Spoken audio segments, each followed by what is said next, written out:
Salut mes madrilènes, salut mes merengues, salut mes galactiques, j'espère que vous allez tous très bien. Ah, c'est bon, ça y est, enfin le retour de la Ligue des Champions avec déjà ce soir le petit Liverpool PSG qui me chauffe pas trop mal, surtout après l'aller. Et bon, j'ai aussi envie de voir ce qui va se passer sur les autres terrains, la réaction de Leverkusen qui s'est fait manger 3-0 par le Bayern, et ça a été une grosse surprise. Et bon, bien entendu, le Barça qui aura sûrement déjà commencé son match à la sortie de cette vidéo, puisqu'il joue à 18h45, et qui devrait se qualifier, surtout après avoir gagné le match aller à 10 contre 11 totalement contre le cours du jeu. Donc bon, là je pense que c'est fini pour Benfica. Et bon, nous dans tout ça, il faudra attendre demain. Mais d'un côté tant mieux, car bon, si ce soir il y a des matchs très intéressants, franchement comme je vous ai dit, le Liverpool PSG il me hype de fou. Demain, à part peut-être le Lille Dortmund qui se jouera aussi en décalé à 18h45, pour les autres confrontations, bof. Arsenal PSV, j'ai pas besoin d'en parler, et Aston Villa Bruges, pour moi, c'est déjà plié. Ce qui fait que même si dans tous les cas, j'aurais regardé le match du Real, ça c'est pas une surprise, il y aura pas trop cette petite envie de voir un peu comment ça se passe sur les autres terrains, pour voir les résultats, si c'est le PSV, si c'est Arsenal qui va passer. Là, c'est d'emblée terminé, ça sera Arsenal pour le quart de finale si tu te qualifies, et j'appuie bien sur le si tu te qualifies. Parce que bon, il est l'heure d'enfin se reconcentrer sur le match qui nous intéresse, et vous imaginez bien que même si le Real a gagné le match aller sur le score de 2-1, c'est loin d'être terminé, même très loin. On a fait ce qu'il fallait à l'aller, même si je pense qu'on aurait pu finir avec un écart plus poussé comme un 3-1, mais c'est déjà très bien d'avoir gagné, il faut pas se leurrer. La plupart des matchs face à l'Atlético, c'est impossible de prévoir comment ils finiront et à quoi s'attendre.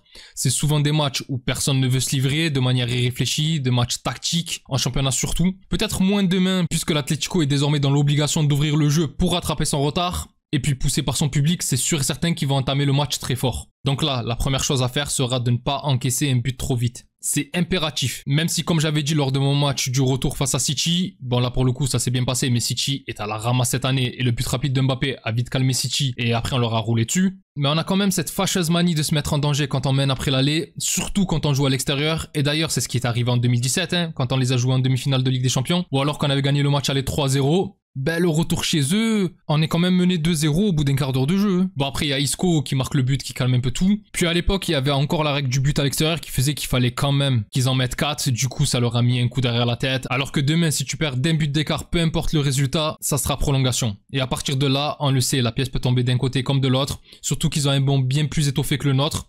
Donc il faut obligatoirement empêcher l'Atlético de mener rapidement dans cette rencontre. D'autant plus que comme j'ai dit, le fait de les obliger à pousser pour rattraper leur retard nous laissera forcément pas mal d'espace à exploiter en contre sur des transitions rapides avec les 4 de devant. Et vraiment, quand on connaît la qualité du bloc de l'Atlético, ça peut être la seule manière de marquer face à eux. Bon, on peut aussi envoyer une menace de Valverde ou marquer sur un coup de pied arrêté, mais face au bloc de l'Atlético qui défend souvent sa mère, les contres peuvent être un sacré atout demain. Cette année, on n'est pas assez bon pour tenir la balle et faire le jeu, et quand on arrive à le faire, c'est assez minimaliste. Demain, je m'attends vraiment à ce qu'il nous tombe dessus et à ce qu'on soit dans une configuration qui va ressembler au match face à Manchester City de l'année dernière, bon, en beaucoup moins poussé, bien évidemment, mais où ça risque d'être un bloc assez bas et à la récupération de balles, on envoie les 4 de devant et débrouillez-vous avec votre talent. On l'a fait sur beaucoup de matchs cette année et il y a de fortes chances que ça ressemble à ça demain. Bon, après je dis tout ça, mais je ne m'attends pas à gagner le match. Je pense que l'Atlético chez eux, c'est beaucoup trop costaud. On a au final réussi à s'imposer que très peu de fois là-bas, et même quand on a une équipe qui tourne beaucoup mieux que celle de cette année, depuis plus de 10 ans, on a dû s'imposer seulement 3 fois en plus de 15 matchs. Donc bon, ça s'annonce corsé. Après, encore une fois, c'est pas ça qu'on demande. Il suffit juste de ne pas perdre cette rencontre. Je trouve qu'on a pris une très bonne option en gagnant à l'aller. Psychologiquement, ça doit faire mal, surtout qu'on les a toujours sortis en Ligue des Champions. Je vais pas refaire la liste, il y a l'avant-match de la semaine dernière pour ça. La configuration d'avant-match est très bonne pour nous, étant donné que notre principal atout en attaque, c'est la vitesse et le talent individuel des 4 de devant. Que ça soit Bellingham pour sa capacité à trouver des bonnes passes ou les 3 de devant qui peuvent plonger dans le dos des défenseurs. Et je pense qu'on va en avoir quelques-unes pas trop mal en début de match. Du coup, si on arrive à marquer très vite comme à l'aller avec le but de Rodrigo, ça peut être une bonne manière de les forcer à ne pas trop nous tomber dessus. Surtout que cette année, la défense, elle est plus que moyenne. Je nous vois mal tenir pendant 90 minutes. Et encore moins sur 120 minutes, même si pour ce match, on va pouvoir compter sur Rudiger et Valverde qui ont pu se reposer.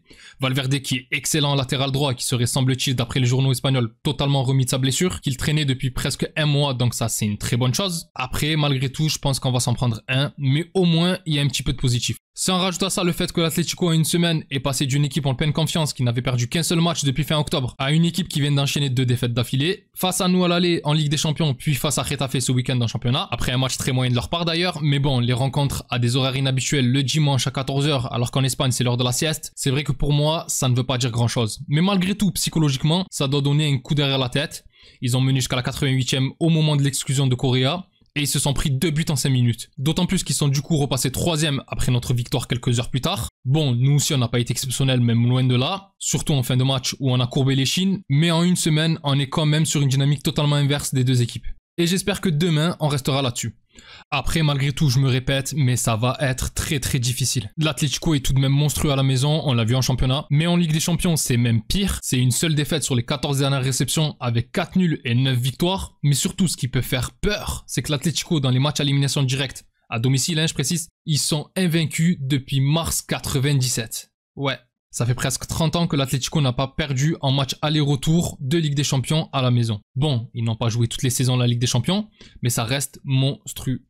Surtout que face à nous et face au Barça, ils élèvent souvent leur niveau et mine de rien, déjà qu'on a du mal à gagner face aux gros cette année, à l'extérieur c'est pire. Et face à l'Atlético, quand qui tu gagnes déjà de base très peu, comme j'ai dit, ça devient presque mission impossible. Bon après, on y croit quand même et du coup, on va y aller avec, j'imagine, la meilleure équipe possible. Et pour ça, voilà à quoi devrait ressembler le 11 concocté par notre cher Carlito. Déjà dans les buts, bien entendu, le retour de Courtois qui a été ménagé dimanche face au Rayo suite à une gêne qu'il a ressenti un peu avant le match. Avec devant lui le retour de la charnière Asensio-Rudiger, puisque malgré le bon match d'Alaba ce week-end, je pense que l'intensité sera beaucoup trop forte pour l'Autrichien. Et Rudiger qui a été lui aussi mis au repos puisqu'il n'est pas à 100% et qui joue strappé depuis sa blessure devrait tout de même être préféré aux côtés de l'Espagnol. Sur les côtés, le retour de Ferland Mendy à gauche, même si j'ai aimé le match de Fran Garcia face au Rayo. En Ligue des Champions, on le sait que c'est le Français qui est souvent préféré par Ancelotti pour avoir quelqu'un de plus défensif et qui laissera sûrement moins d'espace aux attaquants de l'Atlético. Et à droite, le retour du capitaine, El Famoso Federico Valverde, qui devrait reprendre le couloir droit et qui va, je pense, nous faire encore une fois un gros match comme d'habitude. Pour le milieu, bien entendu, Tchouaméni, qui est revenu à un niveau de fou et qui ne devrait plus bouger de là, avec j'imagine devant lui Camavinga, puisque même si je ne suis pas du tout rassuré par ses dernières prestations, le fait qu'il ait été ménagé dimanche et que Modric ait fini totalement la rencontre, pour moi, c'est un signe clair qui laisse penser que le Français va être titulaire pour donner sûrement plus d'impact au milieu avec Tchouaméni et on va voir comment ça va se passer. Devant eux, bien entendu, Bellingham, même si Brahim ne démérite pas du tout après son match de la semaine dernière. Et je me demande même si en l'absence de Ceballos, on ne pourrait pas faire redescendre Bellingham en pur relayeur et jouer avec un milieu Tchouaméni, Bellingham, Brahim. Bon, ça devrait être sûrement beaucoup trop offensif. Mais je me dis que ça serait cool de tester ça sur un petit match. Mais bon, là, je m'enflamme un peu. Et enfin, en attaque, pour terminer, le trident habituel. Vinicius à gauche, Mbappé dans l'axe et bien entendu le chouchou, Rodrigo à droite. Pour la partie prono, bon, je l'ai assez dit, vous imaginez bien, défaite interdite et victoire très peu probable. Je m'attends plus à un match où il va y avoir un but de part et d'autre, car l'Atlético est dans l'obligation de marquer, et avec nos lacunes cette année, ils vont réussir à percer notre défense. Et donc, si tu veux te qualifier, il va falloir marquer aussi. Donc, peut-être un partout, ou 2 partout, voire plus. Et pour les buteurs, on ne va pas chercher trop loin, ça va se jouer très probablement entre les 3 de devant, Mbappé, Vinicius et Rodrigo.